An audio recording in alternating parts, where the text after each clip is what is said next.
تو چلیے شروع کرتے ہیں۔ آج کے اس تجزیے میں ہم ایک ایسی عظیم کتاب کے دلائل پر غور کرنے والے ہیں جو صدیوں پرانی ہے، لیکن اس کی باتیں اور اس کی حکمت آج کی جدید سائنس سے حیرت انگیز حد تک ملتی جلتی ہیں۔ ہم بات کر رہے ہیں توحید مفضل کی۔ اس میں امام جعفر الصادق نے کائنات اور انسانی تخلیق کے حوالے سے ایسی پیچیدہ اور لاجواب منصوبہ بندی بیان کی ہے جو واقعی انسانی ذہن کو دنگ کر دیتی ہے۔ تو آئیے اس دلچسپ سفر پر نکلتے ہیں۔ سورس کا آغاز ہی ایک بہت زبردست بات سے ہوتا ہے۔ وہاں لکھا ہے کہ اس کائنات کی تخلیق پر غور کرو، یہ بالکل ایک سجے سجائے گھر کی طرح ہے جہاں ضرورت کی ہر چیز پہلے سے موجود ہے۔ اب سوچئے، کیا اتنا مکمل توازن جہاں ہر چیز کا ایک مخصوص مقصد ہو وہ کسی کانشیس اور شعور رکھنے والے ڈیزائنر کے بغیر خود بخود وجود میں آ سکتی ہے؟ یہ وہی بنیادی سوال ہے جو سوچنے پر مجبور کر دیتا ہے۔ آج کے اس تجزیے میں ہم کیا کچھ دیکھنے والے ہیں؟ پہلے ہم اس سجے سجائے کائناتی نظام کو سمجھیں گے، پھر زندگی کے آغاز کی طرف چلیں گے، یعنی رحم مادر کے معجزات، اس کے بعد انسانی جسم کی حیرت انگیز بناوٹ، ہمارے اندر کام کرنے والی 4 اہم قوتوں کا جائزہ لیں گے، اور آخر میں ایک بہت ہی گیلی بحث اندھی فطرت یا بلائنڈ نیچر کے رد پر بات کریں گے۔ تو ٹھیک ہے، اپنے پہلے حصے سے آغاز کرتے ہیں۔ یہاں ہم ایک میکرو پرسپیکٹیو سے دیکھیں گے، یعنی اس پوری زمین اور کائنات کی بات کریں گے اور سمجھیں گے کہ ٹیکسٹ میں اس وسعت کو سمجھانے کے لیے کیا لاجواب مثال استعمال کی گئی ہے۔ ایک بڑا دلچسپ موازنہ کیا گیا ہے۔ ایک طرف بکھرے ہوئے را ایلیمنٹس ہیں اور دوسری طرف ایک مکمل ترتیب والی کائنات۔ بنیادی نقطہ یہ ہے کہ را ایلیمنٹس جو بے ترتیب اور بے شعور ہوتے ہیں وہ خود بخود آپس میں مل کر اتنی پیچیدہ، خوبصورت اور بامقصد ہم آہنگی پیدا ہی نہیں کر سکتے۔ ان کو جوڑنے اور ایک ترتیب میں لانے کے لیے لازمی طور پر کسی عظیم شعور اور قوت کی ضرورت ہوتی ہے۔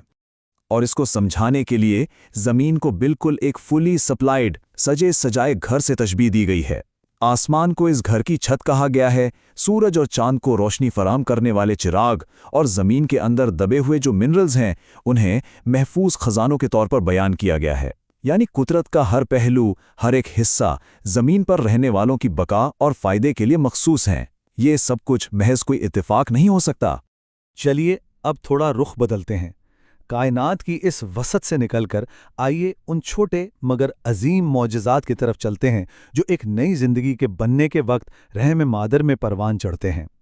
زندگی کے سفر کی کرونالوجی اور ٹائمنگ دیکھیے۔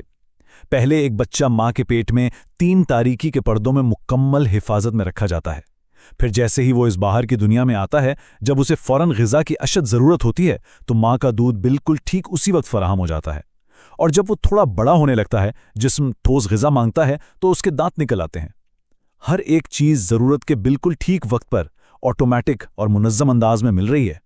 اور ایک حیرت انگیز طبی بصیرت یا میڈیکل انسائٹ اس ٹیکسٹ سے ملتی ہے۔ بچوں کا رونا، ہم عام طور پر اسے پریشانی سمجھتے ہیں، لیکن دراصل یہ ایک لازمی اور حفاظتی فنکشن ہے۔ رونے کے عمل سے بچے کے دماغ سے نقصان دہ فلوئڈز یا رطوبات خارج ہوتے ہیں، جس کی وجہ سے وہ مستقبل میں آنے والی بہت سی پیچیدہ بیماریوں سے پہلے ہی محفوظ ہو جاتا ہے۔ بظاہر منفی لگنے والی اس عادت کا بھی دیکھیے کتنا سٹیک اور فائدہ مند مقصد ہے۔ آئیے اب اندرونی نظام سے نکل کر فزیکل انیٹمی اور بائیو میکینکس کو سمجھتے ہیں۔ جسم کے مختلف اعضاء کی جو میکینیکل اور سٹرکچر ڈیزائن ہیں وہ اپنے آپ میں کسی معجزے سے کم نہیں۔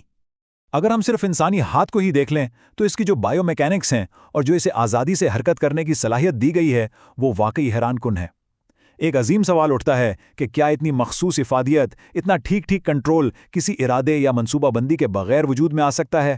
یہ جو فریڈم آف موومنٹ کی بات ہوئی ہے یہ کوئی معمولی چیز نہیں، یہ ایک انتہائی پیچیدہ نظام ہے جس میں آپ کے جوڑ، آپ کے پٹھے یا مسلز، ٹینڈنز اور لیگامنٹس بالکل ایک الیکٹرو میکینیکل سسٹم کی طرح آپس میں جڑے ہوئے ہیں۔ یہ سب مل کر ہر وقت انتہائی بروقت اور درست کنٹرول فراہم کرتے ہیں۔ اور اس نظام میں ہاتھوں کی انگلیوں پر ذرا غور فرمائیے، یہ اس قدر خوبصورتی سے ڈیزائن کی گئی ہیں کہ ان میں بھاری وزن پکڑنے کی اور اٹھانے کی مضبوطی بھی موجود ہے، اور ساتھ ہی یہ اتنی نازک اور حساس بھی ہیں کہ قلم پکڑنا ہو، لکھنا ہو یا فائن آرٹس جیسے باریک کام کرنے ہو، یہ بآسانی انجام دے سکتی ہیں۔ انسانی ہاتھ کی یہ مختلف کام کرنے کی دو رخی صلاحیت ایک عظیم انٹیلیجنٹ ڈیزائن کا بہت کھلا ثبوت ہے۔ ظاہری اعضاء تو ہم نے دیکھ لیے، آئیے اب اندر چلتے ہیں۔ اس چوتھے حصے میں ہم ان پوشیدہ اور اندیکھی فزیولوجیکل قوتوں کا ذکر کریں گے جو ہماری زندگی کے انجن کو مسلسل چلاتی رہتی ہیں۔